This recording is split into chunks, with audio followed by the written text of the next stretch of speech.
I've heard a lot of people say that they're worried about coming to Amritsar because it's a border town. It's right on the Pakistan border here. But that couldn't be further from the truth. In fact, it's one of the safest places, I find. And I'll tell you why. Because right here behind me, they have tourist police. And these tourist police patrol the tourist areas and they look after tourists. And I know Delhi has tourist police, but they do absolutely nothing. The Amritsar tourist police, they help all foreigners, all tourists, and they'll actually walk you to where you're going. You can go and ask them any question, and they will like to basically hold your hand and take you to where you're going and help you do whatever you need to do. They are that good. And this has something to do with what Sikhs believe. This is a Sikh city, right? I'm right here behind the Golden Temple. And they believe in something called seva, which means service to others. It's just part of them. They believe that serving others is serving God. And that is why they are so good compared to other tourist police around India. So I feel incredibly safe here in Amritsar. This is the tourist police center right here. And it is a great model for every other Indian city to follow. Come and see what they're doing. Just do what they're doing and it's gonna boost tourism numbers for sure. Now I'm here today with my wife Manu, and we are going to take you on basically a beginner's guide of Amritsar. But we're not going to go to the Golden Temple right here. Why aren't we going there, Manu? Because it's been done too much. It's done. Everyone has done the Golden Temple. We're going to show you some different stuff in Amritsar today. We're going to show you the best Chole Kulche in the world. I guarantee you it's the best in the world. And we're going to explore a couple of darker parts of history here, right? What are they?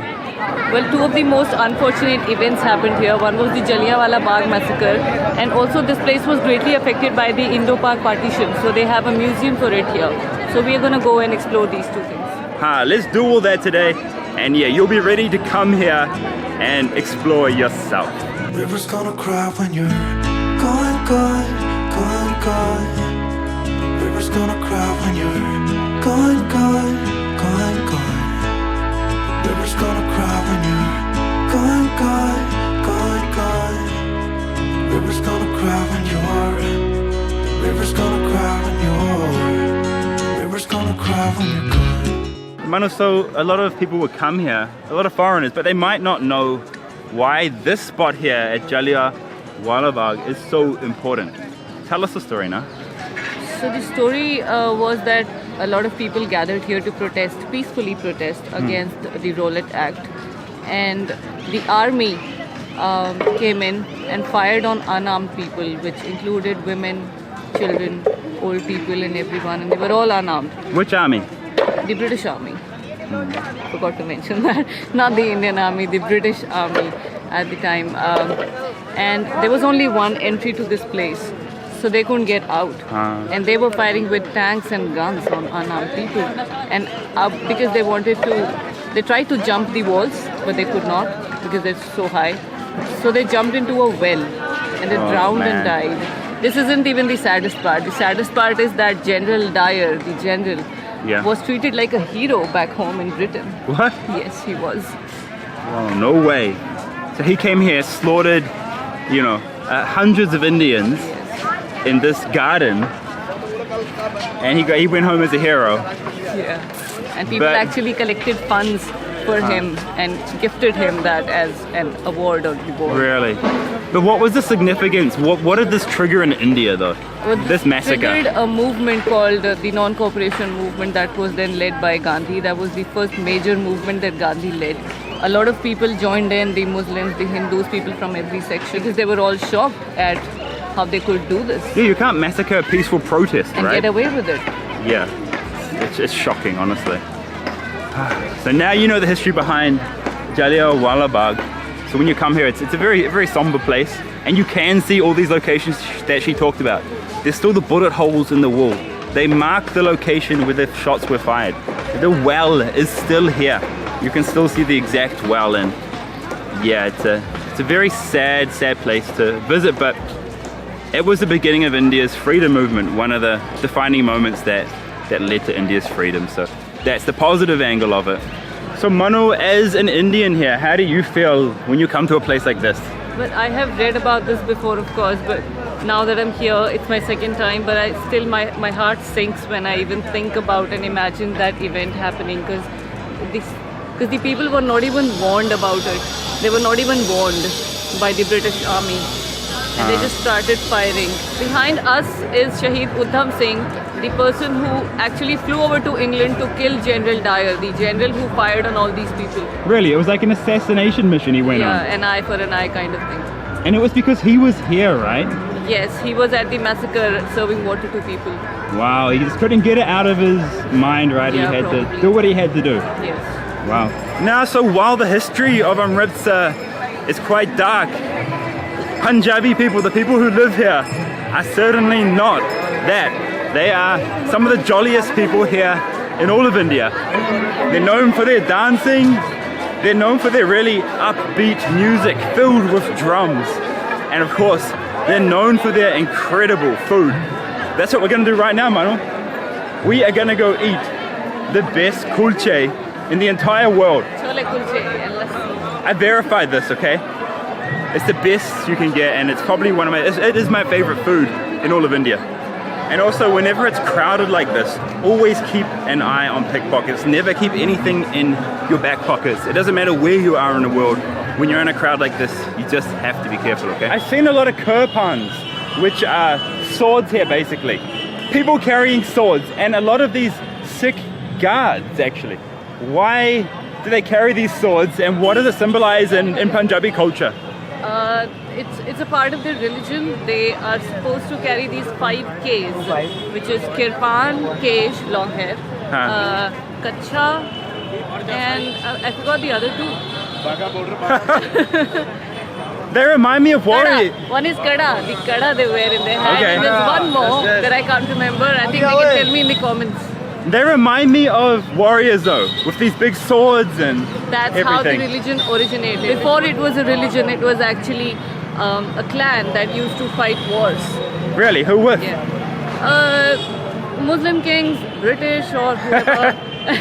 Whoever Just got like in, bad people. whoever got in the way of Punjab, eh? Bad people, basically. Bad Bad people. governments. Great.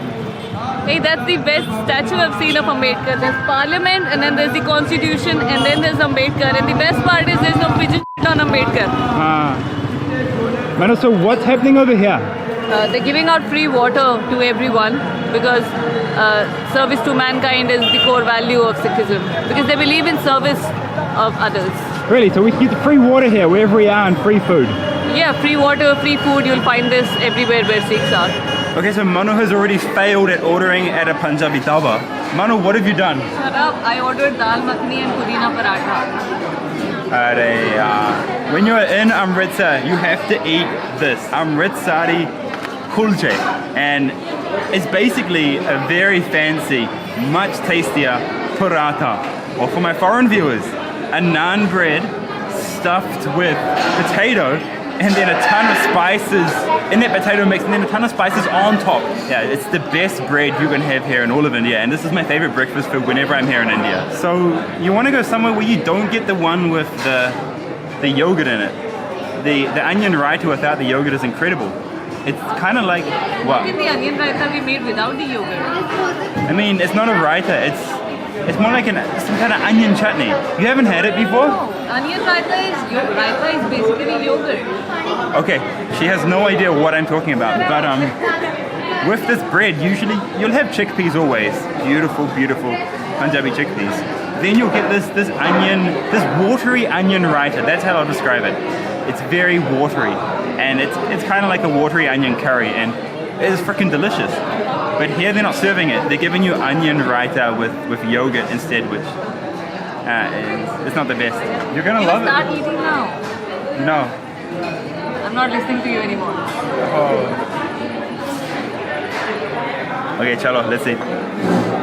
Alright, I gotta apologize. What Manisha ordered, pudina, paratha, and dal makhani. The combo was incredible together. Hey, no? Bow before me. Bow before you. Wouldn't go that far. A bow before the kulche.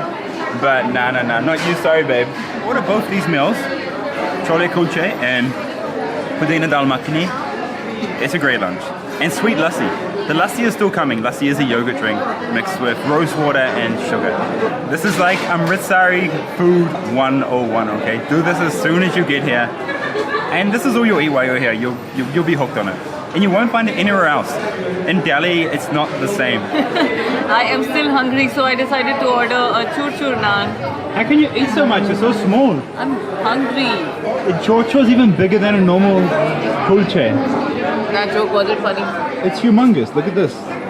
This is a chor naan. There's still, I have some dal makhani left still. Everybody, look at this. I can make her laugh. See, look, my jokes are the best. Anything I do should laugh. But you're a clown. Eh? You're a clown. Stop filming me. What I'm eating. Stop eating it. I've never been known for my cautious side. You should know that I'm well aware. I don't want anything left untried. Will you come with me, mon cher? I know this place says Partition Museum, but from the looks of things, I can't see a museum. After that food, I'm so sleepy, Manu. I'm not. I ate too much. Have a try. We will. And actually today, the Partition Museum is Closed. Talk about bad luck. Monday it's closed. This is how lucky we are. Actually, I've never been to this place before, but I know it's only 2 years old. And they're still renovating most of it. Only this small part here is open. And then from here around, it's still closed and it's still under renovation. I really look forward to coming back to this place once it's done. Because the partition is... Talk a bit about partition for people, so... Yeah. What happened? Hard question, right? Yeah, how can I explain it in like 2 minutes? But it was the biggest displacement of people, bigger than the World War, I think. And there were riots, there was violence, communal riots, what else? If you want to watch a movie on partition, watch one by Deepa Mehta called Earth. It shows the brutality that happened during partition, nah? Yeah. It's like it could be another video, like the whole partition. Totally. But the partition happened right through the heart of Punjab, nah? Where we are right here. So a lot of Punjabis are on the Pakistan side and a lot of Punjabis are here on the Indian side. Nah? So if you're coming to Amritsar, there's kind of 4 or 5 things you need to do. First, you need to go to the Wagah Border Ceremony. It starts in the afternoon. There's a ton of videos on YouTube about the Wagah Border Ceremony. It's the border between India and Pakistan, which you can actually cross across into Pakistan if you have a visa. You can cross through there. And there's a massive ceremony there and it's tons of pomp, basically, from both the India and the Pakistan side. It's a real treat to watch. You got to do that. You got to go to the Golden Temple, alright? That's a must do. That goes without saying, right?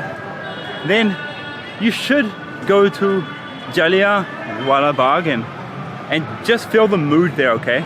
And if the Partition Museum is open, check that out. And of course, do not miss going to a Punjabi restaurant or what's called a dhaba and eating chole kulche. And if you're an Indian, there's an added bonus. There's something else you can do. It's brand new. It's called the Kartarpur Corridor. And we went there yesterday and filmed the whole video there. And this is where Indians only can use this corridor, which goes 4 kilometers into Pakistan, to visit a very, very famous Gurudwara, a holy Sikh temple. But foreigners aren't allowed on it. So I sent my wife over there, I sent Manisha over there by herself, all the way to Pakistan. So there's a separate video on that. There's also a separate video on me actually walking across Wagah border and filming the whole thing. That's one of my most popular videos actually. It's about, I think it's at like 8.5 million views. It's incredible. So that's your Amritsar What to Do 101. Don't get run over, Manu. I thought you were gonna get me. Likely story, likely story. So say goodbye, babe. Goodbye, goodbye. Back to Delhi for us, eh? Hit the subscribe button, and if you want to support the work that I create, hit that join button, become a channel member. There's a bunch of exclusive member only benefits. Thank you guys so much for your support, and Jai Hind. So let us just do my love and not stop thinking of this over.